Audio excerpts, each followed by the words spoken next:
Hello, welcome back to Poker Academy. It's a third part for the quick revision of surveying. Let's start with the plane table survey. So plane table survey નો મતલબ શું છે કે જે જગ્યાએ તમારે analysis કરવું છે અથવા સર્વે કરવું છે એ જગ્યાએ જઈને આપણે ઓફિસ વર્ક તમારું આમાં ઓલમોસ્ટ નીલ હોય છે.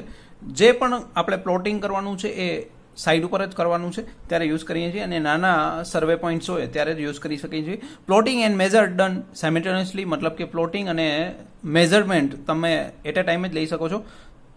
કઈ જગ્યાએ વધારે યુઝફુલ થઈ શકે છે તો લોકલ એટ્રેક્શન જે જગ્યાએ હોય છે એ જગ્યાએ સૌથી વધારે ઇફેક્ટિવ આનો યુઝ થઈ શકે છે. કારણ કે અહીંયા કોઈ પણ આપણે નોર્થ કે સાઉથના રેસ્પેક્ટમાં વાત નથી કરવાની, પરંતુ આર્બિટરી પ્લેન ઉપર તમારે કામ કરવાનું હોય છે. જે આગળ તમને મેં વાત કરી હતી, આર્બિટરી પ્લેન એટલે કે કોઈ પણ રેફરન્સ પ્લેન લઈને આપણે એના જ્યારે એંગલ મેઝરમેન્ટ કરતા હોય ત્યારે એને કહી શકાય arbitrary plane.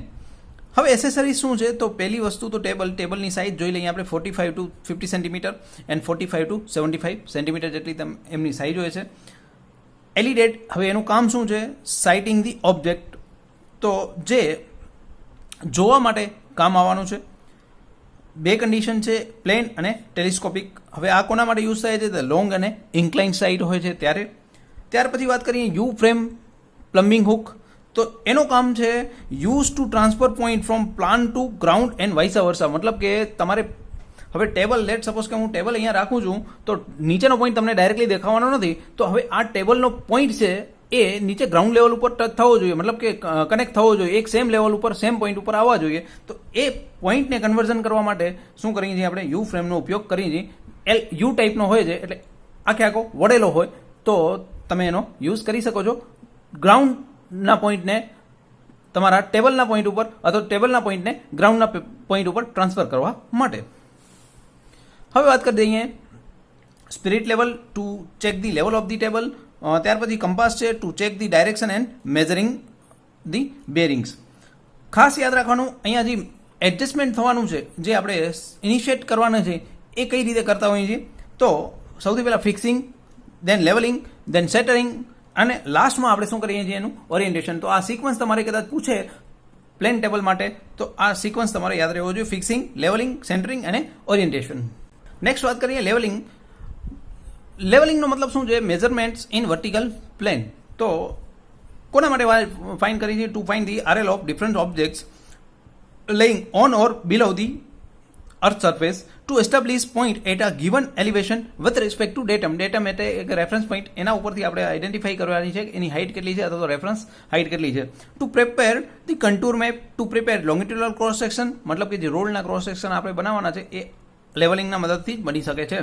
To prepare layout of water distribution system, drainage system et cetera. તો આ છે ઉપયોગ લેવલિંગના. તો હવે વાત કરીએ લેવલ સરફેસ. લેવલ સરફેસ શું છે તો curve surface perpendicular to the direction of the gravity. એટલે કે ગ્રેવિટી જે ડાયરેક્શનમાં છે એની એક્ઝેક્ટલી પરપેન્ડિક્યુલર. એ ભલે તમારી કર્વેચર ઇન નેચર હોય, પરંતુ લેવલ સરફેસ એને કહેવાય જે ગ્રેવિટીના પરપેન્ડિક્યુલર હોય. તો આ જે છે એ લેવલ લાઇન છે. Okay, this is the level line. અને આ છે તમારો ડેટમ સરફેસ, જેને આપણે કહીએ છીએ મીન સી લેવલ. ઓકે, હવે વાત કરીએ હોરિઝોનલ પ્લેનનો મતલબ શું છે? હોરિઝોનલ પ્લેન એટલે ટેન્જન્શિયલ ટુ ધી લેવલ સરફેસ. હવે આ લેવલ સરફેસ છે તમારી, એને એક્ઝેક્ટલી ટેન્જન્શિયલ, મતલબ કે ટેન્જન્ટ ડ્રો કરી તો આ જે મળે એ મને શું મળે? તમારી એચપી એટલે કે હોરિઝોનલ પ્લેન, જે અહીંયા પણ દર્શાવેલું છે. વર્ટિકલ પ્લેનનો મતલબ શું છે? That is exactly perpendicular to the HP. હવે એ પર્ટિક્યુલર પોઈન્ટ માટે તમારો એચપી અલગ અલગ હોઈ શકે છે, કારણ કે એચપી અહીંયા આ છે, એચપી અહીંયા આ છે, તો પરપેન્ડિક્યુલર પોઈન્ટ તમારો વીપી પણ એને સાથે સાથે બદલાયેલો હોઈ શકે છે. વાત કરીએ ડેટમની. Any surface which is taken as a reference for the other level, મતલબ કે જે મેં તમને કીધું કે એક રેફરન્સ પોઈન્ટથી વાત કરવામાં આવે એને આપણે શું કહીએ છીએ? Datum. Generally mean sea level એટલે કે શું છે? Average height of sea for all stage of tides consider for at least 19 years. કેટલા યર્સ માટે ટાઇડ્સ કન્સિડર કરવામાં આવે છે? 19 યર્સ. તો આ પણ એક ક્વેશ્ચન બની શકે છે, કેટલા યર્સ માટે આ કન્સિડર કરવામાં આવે છે. તો હવે વાત કરી લઈએ આરએલ અથવા તો એક કહેવાય કે એચઆઈ અને રાઇઝ એન્ડ ફોલ મેથડ છે, એની થોડી ઘણી સમજ લઈ લઈએ. HI that means the height of instrument method એનું નામ છે. તો એનામાં શું હોય છે? RL of benchmark, BM is the benchmark plus back sight reading, જે બેક સાઇડ રીડિંગ કહેવાય છે, બેન્ચમાર્ક ઉપરનું રીડિંગ હાઇટ જે લેવામાં આવે છે એને શું કહીએ છીએ આપણે? HI. તો HI એટલે બીજું કાંઈ નથી. લેટ સપોઝ કે અગર તમારો અહીંયા એક પોઈન્ટ છે, લેટ સપોઝ ઇન્સ્ટ્રુમેન્ટ છે અહીંયા, અને આ મારું બેક સાઇડ રીડિંગ છે. લેટ સપોઝ ધીસ ઇઝ માર બેન્ચમાર્ક. ઓકે, ધીસ ઇઝ માર બેન્ચમાર્ક. આને શું કહેવાય? HI, height of instrument. Okay, so HI ની અંદર આપણે હાઇટ ઓફ ઇન્સ્ટ્રુમેન્ટ તમારે રેફરન્સ પોઈન્ટ ઉપર શું કરી શકાય છે? બદલાઈ શકે છે. અગર કે લેટ સપોઝ કે અહીંયા શિફ્ટ કરું છું ઇન્સ્ટ્રુમેન્ટ તમારું, તો તમારી HI એવરી ટાઈમ તમારે ફાઇન્ડ કરવાની આવે છે. હવે એ ખાસ જોઈ લઈએ. એની અંદર 3 શબ્દ આવશે. એક આવશે બેક સાઇડ રીડિંગ, બીજો આવશે IS અને ત્રીજો આવશે FS. IS નો મતલબ થાય ઇન્ટરમીડિયેટ સાઇટ રીડિંગ, FS નો મતલબ થાય fore sight reading. Fore sight મતલબ કે તમારી અલોંગ ધી તમારું જે વર્ક છે એની એક્ઝેક્ટલી એ સાઇડની અંદર, અને બેક સાઇડનો મતલબ થાય રિવર્સ પોસિબલ. મતલબ કે નેક્સ્ટ સ્ટેશનના બદલે તમે રિવર્સ જે પાસ્ટનું જે સ્ટેશન છે એના ઉપર તમે અગર રીડિંગ લો છો તો એને કહેવાય તમારું બેક સાઇડ રીડિંગ. આ જ લખ્યું છે HI is remain constant till the instrument not shifted. મેં તમને કીધું કે ઇન્સ્ટ્રુમેન્ટ તમારી જગ્યા ચેન્જ કરો છો તો તમારો HI બદલાઈ શકે છે. અધરવાઇઝ તમારી HI will be constant. If instrument shifted to next station, remarks it as a change point. તો યાદ રાખો ત્યારે તમારે ચેન્જ પોઈન્ટ આપવાનો રહેશે.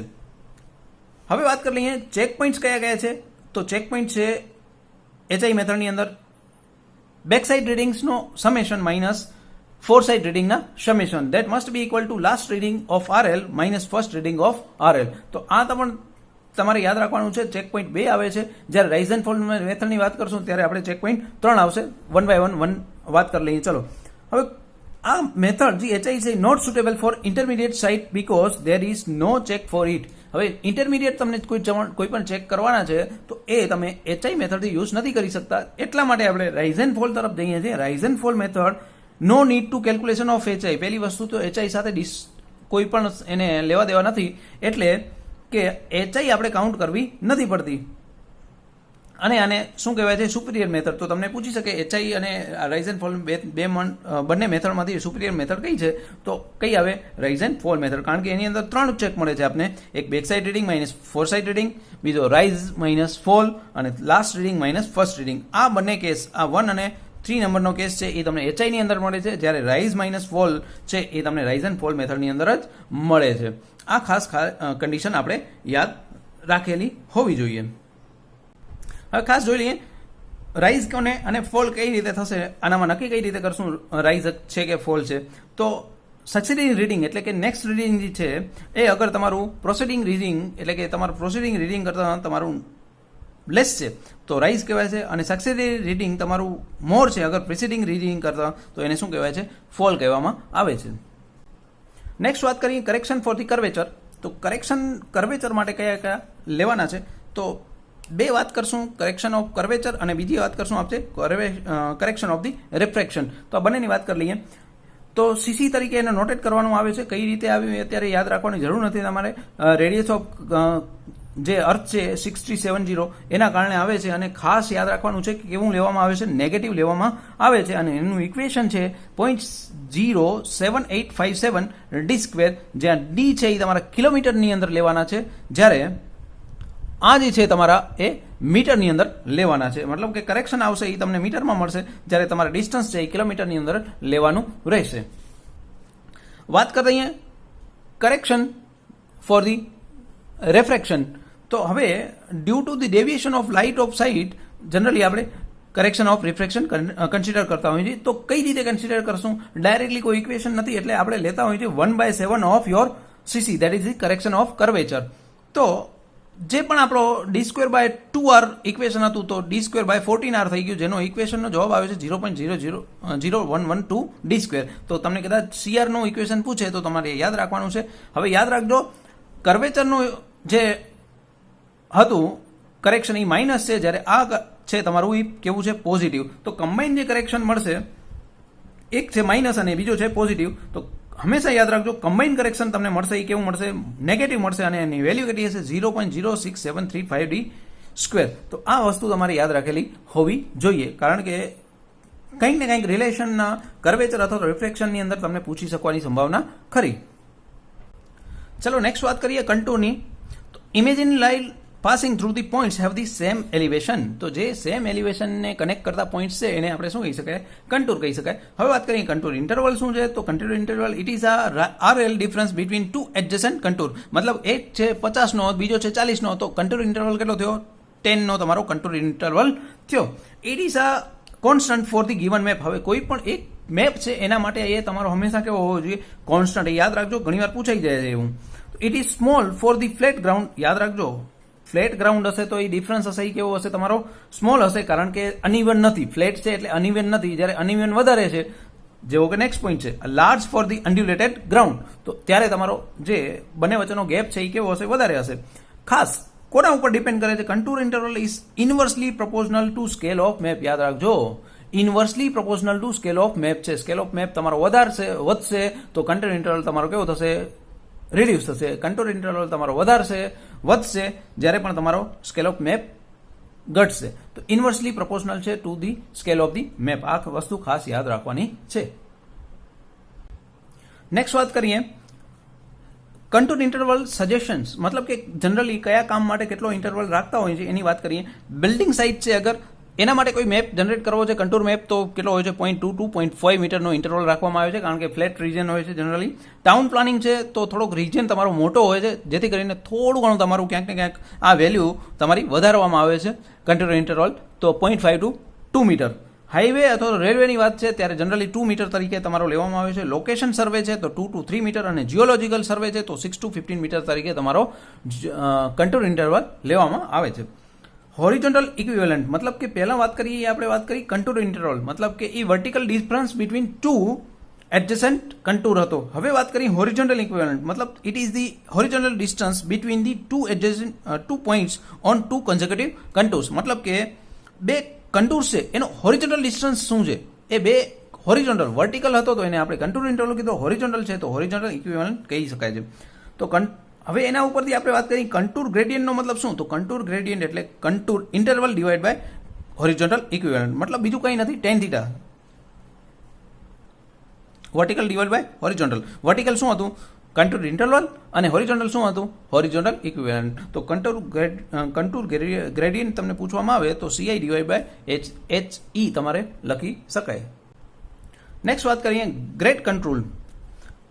ગ્રેડ કંટુરનો મતલબ શું છે? Line having equal gradient along આ સ્લોપ. હવે ગ્રેડિયન્ટનો મતલબ મેં તમને સમજાવી દીધો. હવે વાત છે અગર એવા ઇક્વલ ગ્રેડિયન્ટ છે એવા જોઈન્ટ પોઈન્ટને શું કહી શકાય? આપણે ગ્રેડ કંટુર કહી શકાય. HE is variable from point to point on a contour map depending on the ground. એ તો આપણે નક્કી કરી શકાય, કારણ કે એ ડિપેન્ડ કરે છે તમારો HE એટલે કે બે કંટુર છે એના વચ્ચેનો હોરિઝોન્ટલ ડિસ્ટન્સ. જ્યારે વર્ટિકલ ડિસ્ટન્સ તમારું ફિક્સ હોય, મતલબ કે બે કંટુર ઇન્ટરવલ કહેવાય એ શું કહી શકાય? ફિક્સ હોય, પરંતુ HE તમારો કેવો હોઈ શકે? વેરિયેબલ. હવે HE માટે જોઈએ, HE is less for the steeper ground. Steeper ground હશે તો તમારો HE કેવો હશે? લેસ હશે.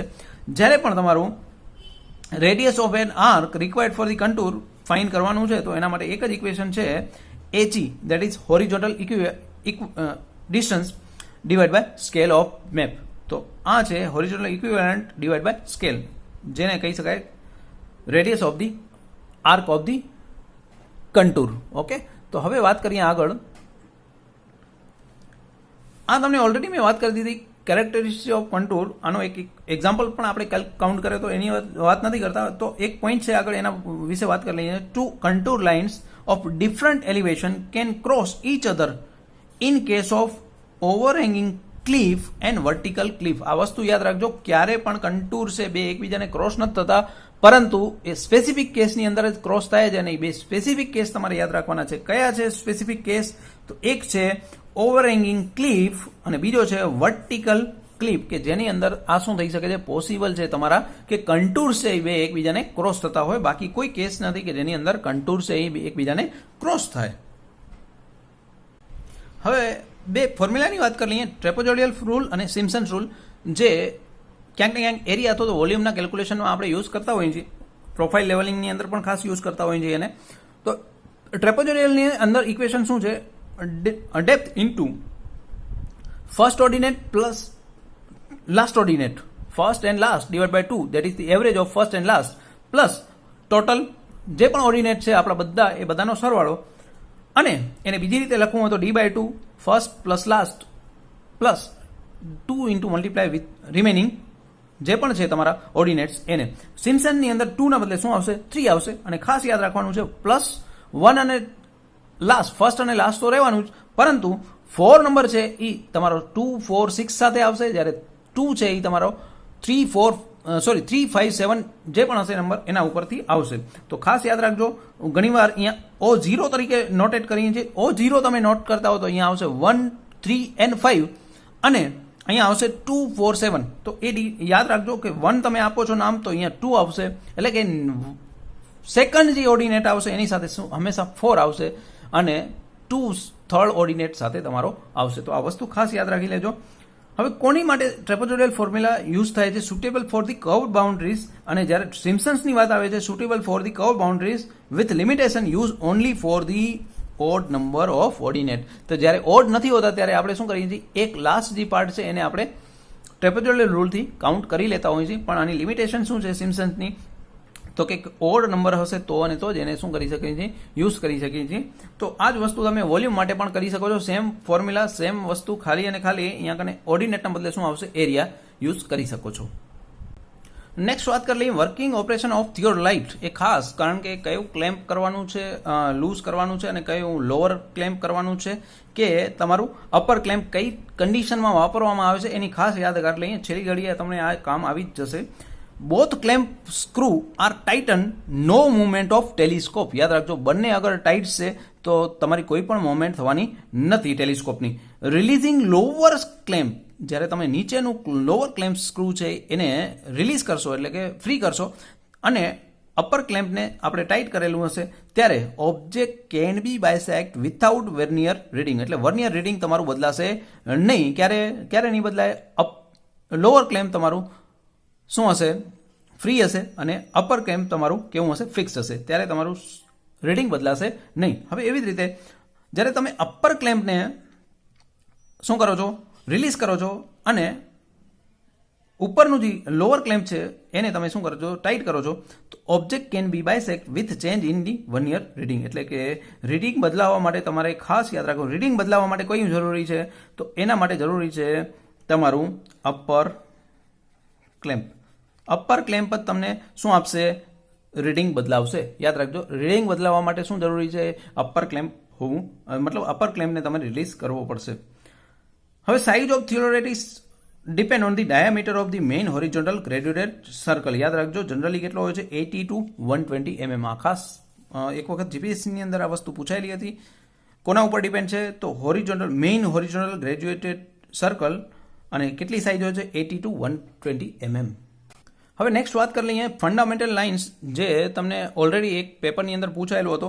Horizontal axis, vertical axis, line of collimation, axis of the plate level, axis of the altitude bubbles. હવે આ બધાનું રિલેશન છે એ ખાસ યાદ રાખવાનું છે, કારણ કે તમે જોયું હશે તમારું આગળનું 2018 અથવા 2019ના પેપરમાં આ વસ્તુ પૂછાયેલી હતી. એક્સિસ ઓફ પ્લેટ લેવલ હંમેશા વર્ટિકલ એક્સિસને કેવું હશે? પરપેન્ડિક્યુલર. કેવું હશે? પરપેન્ડિક્યુલર. આનો મતલબ થાય પરપેન્ડિક્યુલર. હોરિઝોન્ટલ એક્સિસ છે એ ઓલવેઝ વર્ટિકલ એક્સિસ સાથે કેવી હશે? પરપેન્ડિક્યુલર. લાઇન ઓફ કોલિમિનેશન હંમેશા પેરેલલ હશે. કોની સાથે? હોરિઝોન્ટલ એક્સિસ સાથે. એક્સિસ ઓફ અલ્ટિટ્યુડ બબલ એ કેવો હશે તમારો? પેરેલલ હશે તમારા હંમેશા લાઇન ઓફ સાઇટ સાથે. LOS નો મતલબ થાય લાઇન ઓફ સાઇટ. ઓકે, તો હંમેશા એક્સિસ ઓફ અલ્ટિટ્યુડ બબલ કેવી હશે? Parallel to the line of site. તો આ રિલેશન ખાસ યાદ કરી લેજો, કારણ કે એક ક્વેશ્ચન તમારો ઓલરેડી 2018 કે 19ના પેપરમાં પૂછાયેલો હતો. હવે એક બેલેન્સિંગ ઓફ ધી ટ્રાવર્સ, કે જ્યારે તમારું ટ્રાવર્સ ક્લોઝ નથી થતું, કોઈક ને કોઈક એરર રહી જાય છે, તો કઈ રીતે વાત કરીએ છીએ? તો એક છે બોર્ડિસ મેથડ, જેને કંપાસ રૂલ તરીકે ઓળખાય છે. યાદ રાખજો, અહીંયા લિનિયર મેઝરમેન્ટ છે એ સ્ક્વેર રૂટ ઓફ એલના ડાયરેક્ટલી પ્રપોઝનલ છે, જ્યારે એંગ્યુલર મેઝરમેન્ટ તમારું ઇન્વર્સલી સ્ક્વેર રૂટના પ્રપોઝનલ છે. યાદ રાખજો, ઇન્વર્સલી છે. લેન્થ છે એ તમારું લિનિયર મેઝરમેન્ટ, એટલે કે તમારું જે લેન્થ છે એ તમારું સ્ક્વેર રૂટ ઓફ લેન્થના સમપ્રમાણમાં છે, જ્યારે એંગ્યુલર મેઝરમેન્ટ એટલે કે એંગ્યુલર મેઝરમેન્ટ થીટા એ હંમેશા કેવું છે? 1/√L ના સમપ્રમાણમાં છે. તો આ વસ્તુ ખાસ યાદ રાખજો. સાથે વાત કરીએ અહીં કરેક્શન ટુ લેટિટ્યુડ, શું આવશે? Sigma latitude. ટોટલ જે લેટિટ્યુડનો સરવાળો છે આ ઇન્ડિવિજ્યુઅલ લાઇનનો લેન્થ છે divide by total length. This is the individual length, it is a total length. અને આ ટોટલ લેટિટ્યુડનો સરવાળો છે. એવી જ રીતે વાત કરીએ ડિપાર્ચર માટે CD, total departure length of the departure that length divide by total length. Sigma એલનો મતલબ થાય total length of the traverse. હવે વાત કરીએ એક એવો જ બીજો રૂલ છે જેની વાત કરીએ ટ્રાન્ઝિસ્ટ રૂલ. એની અંદર કઈ રીતે વાત કરી છે sigma L minus L upon LS. હવે આની અંદર ખાસ ચલો હવે વાત લાસ્ટમાં કરી લઈએ કર્વ્સની. ટાઈપ ઓફ કર્વ હોરિઝોન્ટલ અથવા તો વર્ટિકલ હોઈ શકે છે. હોરિઝોન્ટલ કર્વ સિમ્પલ કર્વ હોઈ શકે છે અથવા તો આગળ વાત કરશું, પરંતુ ટાઈમ મળશે તો જ. એના સિવાય વાત કરી લઈએ જે ગઈ એક્ઝામની અંદર ખાસ પૂછવામાં આવ્યું હતું એની વાત કરી લઈએ. ઇન્ટરસેક્શન એંગલ જે બે ટેન્જન્ટ જોઈન્ટ થાય છે, આ છે તમારો કર્વ અને આ શું કહેવાય તમારા બે ટેન્જન્ટ, અને પોઈન્ટ ઓફ કર્વ કહી શકાય છે, જ્યારે આને પોઈન્ટ ઓફ ટેન્જન્ટ કહી શકાય છે. T1 છે એ તમારો પોઈન્ટ ઓફ કર્વ જે મેં તમને હમણાં જ બતાવ્યું, પોઈન્ટ ઓફ ટેન્જન્સી. V છે એ તમારો પોઈન્ટ ઓફ ઇન્ટરસેક્શન, એટલે કે આ પોઈન્ટ છે તમારો પોઈન્ટ ઓફ ઇન્ટરસેક્શન. હવે ઇન્ટરસેક્શન એંગલ કોને કહી શકાય તો VT1 મતલબ આ અને આ બંનેનો જે પણ એંગ્યુલર મેઝરમેન્ટ બને છે એને શું કહી શકાય ઇન્ટરસેક્શન એંગલ. હવે deflection angle that is nothing but delta equal to 180 minus intersection angle. Normal code કોને કહી શકાય a chord between two successive regular stations on a curve, also known as the equal to peg interval. તો normal કોડને આપણે શું કહી શકાય છે બીજી ભાષામાં પેગ ઇન્ટરવલ પણ કહી શકાય છે. સબ કોડનો મતલબ શું થયો shorter than the normal code. તો નોર્મલ કોડ કરતાં અગર નાનો છે તો એને શું કહી શકાય સબ ચોર તરીકે નામ ઓળખાય છે. ચલો નેક્સ્ટ વાત કરીએ કર્વનું ડેઝિગ્નેશન શું હોઈ શકે. જેમ કે આપણે કોલેજની અંદર સ્ટાફની અંદર વાત કરીએ તો પ્રોફેસર હોય, આસિસ્ટન્ટ પ્રોફેસર હોય, એવી રીતે કોઈ કંપની છે તો ડિરેક્ટર છે, મેનેજિંગ ડિરેક્ટર છે. તો એવી રીતે ડેઝિગ્નેશન ઓફ કર્વનો મતલબ શું તો by radius of or by degree of curvature આપણે એને શું કરતા હોઈએ છીએ ડેઝિગ્નેટ કરતા હોઈએ છીએ, નામ આપતા હોઈએ છીએ. તો ડિગ્રી ઓફ કર્વ એટલે શું સેન્ટ્રલ એંગલ ઓફ કર્વ, એને શું કહીએ છીએ central angle of the curve. હવે બે વસ્તુ યાદ રાખવાની છે 30 મીટર આર્ક માટે અને 28 મીટર આર્ક માટે. રેડિયસ કેટલી હોય છે 1718.9 ડિવાઇડ બાય ડી, અને 20 મીટર માટે કેટલો હોય છે 1145.9 ડિવાઇડ બાય ડી. ઓકે, તો આ વસ્તુ ખાસ યાદ રાખી લેજો, તમને કોઈ પણ રીતે પૂછી શકે છે. તો આ રિલેશન ખાસ યાદ રાખવાનું છે 20 મીટર માટે અને 30 મીટર બંને માટે તમને રિલેશન યાદ રાખવાનું છે. આ ઉપરાંત હવે ગઈ વખતે એક ઇક્વેશન પૂછવામાં આવ્યું હતું. હવે એ રિલેશન ડાયરેક્ટલી પૂછ્યું હતું, તમને ખાલી ઇક્વેશન જ લખવાનું હતું, પરંતુ એ રિલેશન સિવાય કોઈ પણ પૂછી શકાય છે. તો VT1 R10 ડેલ્ટા બાય 2 છે, મતલબ કે ટેન્જન્ટ લેન્થ કહી શકાય એને. એપેક્સ ડિસ્ટન્સ પૂછ્યું હોય તો R sec ડેલ્ટા 2 -1. જે યાદ રહી શકે લાસ્ટ દિવસ છે, તમને જે યાદ રહી શકે એટલું યાદ રાખવાનું છે. બધું ભેગું થશે તો કોઈ કામનું નથી, એટલે જેટલું બને એટલું યાદ રાખી લેવાનું. એક નજર પડેલી હશે તો 100% તમને યાદ રહી જશે. મિડ ઓર્ડિનેટ છે એ R1 - cos delta by 2. Length of the long chord અગર પૂછ્યો છે તો 2R sin ડેલ્ટા બાય 2. યાદ રાખજો ટેન્જન્ટ લેન્થ અને આ બંનેમાં ખાલી એટલો જ ફેરફાર છે. અહીંયા R10 ડેલ્ટા બાય 2 છે, જ્યારે અહીંયા 2R sin ડેલ્ટા બાય 2 છે. લેન્થ ઓફ કર્વ ક્યારે પૂછે તો R ઇન્ટુ ડેલ્ટા અથવા તો આ પાઈ R ડેલ્ટા અપોન 180. આ તમને પૂછવામાં આવે તો એક્ઝામ્પલ 2018 or 2019ના પેપરની અંદર. લાસ્ટમાં એક પોઈન્ટ લઈ લઈએ જે જનરલી ઓછો પૂછાય છે, પરંતુ ફોટોગ્રાફી વિશે ફોટોગ્રામેટ્રી જે આપણે આવે છે ટોપિક સર્વિંગની અંદર એની ખાસ એક ક્વેશ્ચન પૂછાઈ શકે એવો છે, એ છે ઓવરલેપ.